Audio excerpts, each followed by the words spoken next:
सुबह उठने से लेकर के शाम को सोने तक की अब दिनचर्या के बारे में आपको बता देते हैं। सुबह उठ करके पानी पीना। सुबह उठ करके क्या पीना बोलो? पानी पीना। जिनको मोटापा है, जिनको कब्ज, कोलेस्ट्रॉल, जोड़ों में दर्द, श्वास दमा कफ एलर्जी, उनको गर्म पानी पीना चाहिए।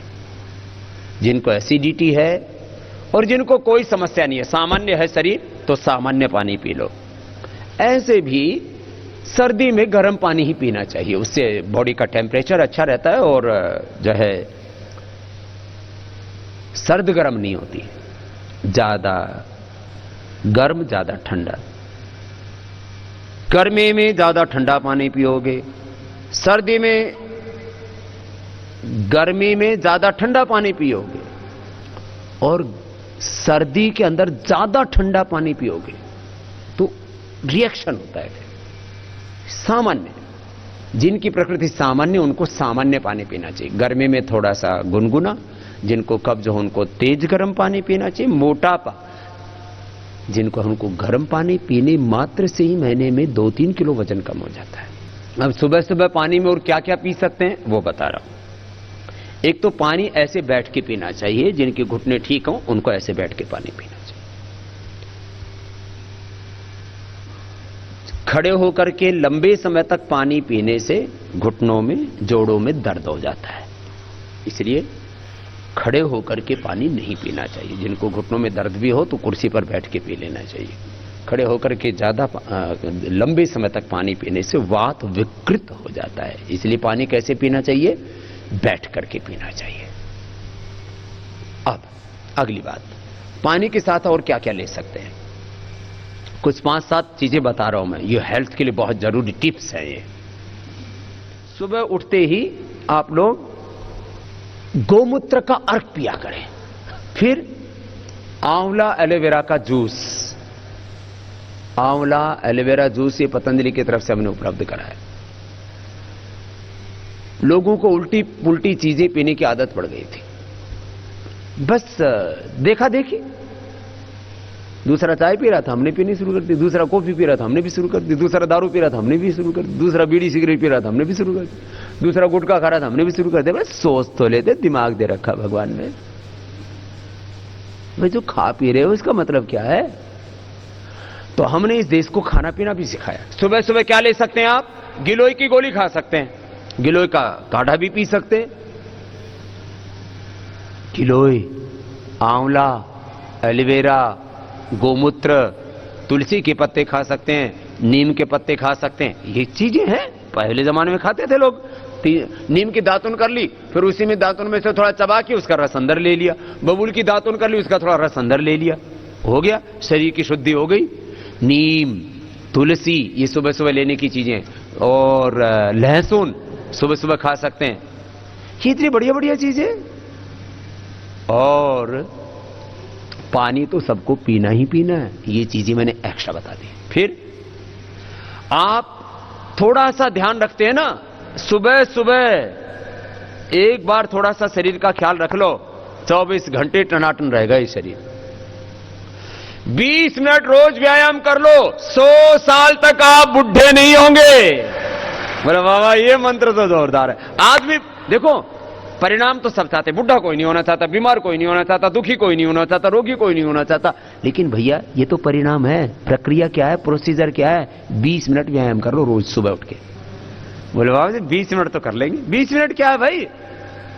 20 मिनट जो सुबह व्यायाम कर लेता है तो 20 घंटे तक काम करने की ताकत भी उसको मिल जाती है, एनर्जी मिल जाती है, पावर मिल जाती है, बड़ा जबरदस्त है। फिर नाश्ता हल्का। अब नाश्ते में क्या क्या लेना चाहिए भी सुन लो। कुछ लोग दक्षिण वाले, जिसको देखो वही इडली डोसा। इधर पंजाब वालों को देखो पराठा मक्खन। पूरे हिंदुस्तान का शायद मक्खन सब रगड़ देते हैं। रोज पराठा नहीं, रोज इडली डोसा नहीं, रोज दलिया नहीं, रोज खिचड़ी नहीं, किसी दिन इडली डोसा खा लो। सप्ताह में 15 दिन में एक दिन पराठा भी खा लो, कोई बात नहीं, लेकिन एक से ज्यादा नहीं खाना।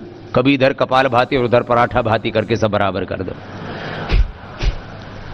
सुनो, किसी दिन अंकुरित अन्न खा लो, और नाश्ते में किसी दिन खाली फल खा लो, सेव खा लिया, पपीता खा लिया, किसी दिन अंकुरित अन्न खा लिया, और 7 दिन में या 15 दिन में एक बार थोड़ा अवकाश भी दे दिया करो। कुछ लोग तो सुबह उठते ही ठोक लेते हैं, ये ठोका ठोकी मत रखा करो। उठते ही गरम गरम चाय से तो कलेजा फूकेंगे पहले। क्यों भाई? ये चाय का किसी वेद शास्त्र में लिखा है? मैंने चारों वेद पढ़े, रामायण पढ़ी, महाभारत पढ़ा, गीता पढ़े, पुराण पढ़े, बाइबल पढ़ी, कहीं चाय के बारे में कोई वर्णन नहीं। पता नहीं कहां से बीमारी लग गई। जिसको देखो वही सुबह सुबह कलेजा फूकने में लगा हुआ है। फिर ये तो सुबह नाश्ता बताया, दोपहर का खाना जो भी अलग अलग बदल बदल के अनाज खाने चाहिए, एक जैसा अनाज नहीं, एक जैसा तेल नहीं। हाँ, घी एक जैसा खा सकते हो, गाय का दूध, गाय का घी एक जैसा ले सकते। हाँ, किसी को मिल जाए कभी कभी तो भेड़ का दूध पी लिया, बकरी का दूध पी लिया, दूध गाय का और घी। बाकी तेल एक जैसा नहीं, कभी सरसों का तेल, कभी तिल का तेल। तेल होता ही तिल का है, ये भूल गए, दक्षिण में खाते हैं अभी भी तिल का तेल। सरसों का तेल, तिल का तेल, सोयाबीन का तेल, राइस ब्रान ऑयल का तेल, बड़ी तेल बदल बदल के खाने चाहिए। ये मैं नहीं, आजकल सारी दुनिया के डाइटिशियन डॉक्टर सब बोल रहे हैं। और केमिकल वाला रिफाइंड ऑयल, केमिकल से रिफाइंड की भी चीजों में सारे तत्व निकल जाते हैं। कि छोटी छोटी चीजें, ऑयल बदल बदल के खाना चाहिए। अनाज, कभी गेहूं, कभी बाजरा, कभी मकई, कभी जवार, उससे अलग अलग तरह के न्यूट्रिशंस मिल जाते हैं। कोई विटामिन खाने की जरूरत नहीं पड़ेगी। अलग अलग तरह का अनाज खाओ, एक जैसा नहीं, बदल बदल के अनाज खाओ, चबा चबा के खाओ, खुश रह करके खाओ। जितना खाने में समय लगाते हो समय 2 से 4 गुना कर दो, और जितना खाते हो डाइट उससे आधी कर दो। आज से नियम लागू, डाइट आधी, टाइम डबल। आज से सब ध्यान देना, तब पता लगेगा। खाना इतना खाओ चबा चबा के लिक्विड हो जाए, सॉलिड को लिक्विड की तरह और लिक्विड को सॉलिड की तरह खाओ। ऐसा ये खाने पीने का नियम बताते हैं हम प्राकृतिक चिकित्सा में। और रोटी को भी ऐसे खाओ कि चबाते चबाते वो क्या हो जाए, लिक्विड हो जाए। ये खाने पीने का नियम बता दिया। खाने के 1 घंटे बाद पानी पीना, सुबह दही, दोपहर छाछ, रात को दूध पीना चाहिए, रात को दही छाछ नहीं लेना चाहिए, बस। और सामान्य नियम तो आज बता दिए आपको। मैंने कहा था पूरा योगी बनाएंगे, आपका आहार ठीक होगा, आपका विचार ठीक होगा, आपका संस्कार ठीक होगा, आपका आचरण